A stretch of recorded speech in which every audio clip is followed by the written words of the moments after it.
আর যাকে ফিল করবা তাকে বিয়ে করবা, ঠিক কিনা? ভালো না বাসলে বিয়ে করা যাবে? কথা বলেন না কেন? এক সাহাবী এসে বললেন, ইয়া রাসূলুল্লাহ, এক আনসারী মহিলার সাথে আমার বিয়ের কথা চলতেছে, আমি বিয়ে করব, আপনি দোয়া করে দেন।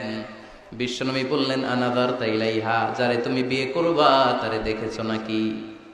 সাইয়েদনা জাবের রাদিয়াল্লাহু তাআলা আনহু বললেন, না দেখি নাই। আব্বা আম্মা আত্মীয় স্বজন দেখছে, আমি দেখি নাই। বিশ্বনবী বললেন, ইযহাব ফানদুর ইলাইহা, ভুল করেছো, তাড়াতাড়ি যাও নিজ চোখে আগে মেয়েটারে দেখে নাও। সুবহানাল্লাহ পড়ে।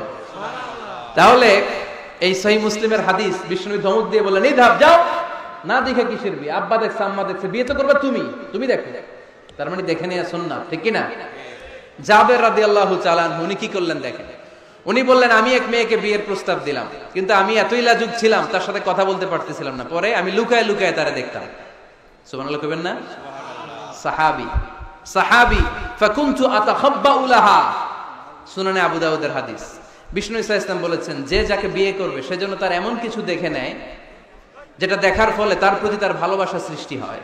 এটা সুন্নাত। হয়তো আপনি মেয়েটার কথা বলার স্টাইল দেখলেন, কিভাবে হাঁটে, তার চাহনি, তার হাসি, এগুলো দেখে তার প্রতি আপনার একটা ভালোবাসা হৃদয়ে জন্মায় দিবে কে?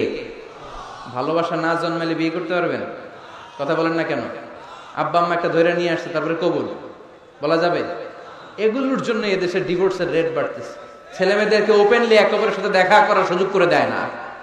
বিয়ের আগে মুরব্বীদের সুপারভিশনে কথা বলা, দেখার সুযোগ করে দিবেন।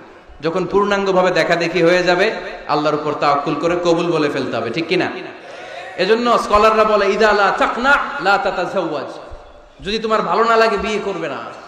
আল্লাহ কোরআনে বলে নাই ফানকিহু মিনান নিসাই মাসনা ওয়া সুলাসা, ইচ্ছা মতো বিয়ে করো না। আল্লাহ বলেছে ফানকিহু মা তাবা লাকুম মিনান নিসাই মাসনা ওয়া সুলাসা ওয়া রুবা, যারে তোমার ভালো লাগে, মা তাবা লাকুম, যাকে দেখে তোমার ভালো লাগে, যাকে তুমি জীবন সঙ্গিনী করতে চাও, এরকম দেখে দেখে বিয়ের দরকার আছে না নাই?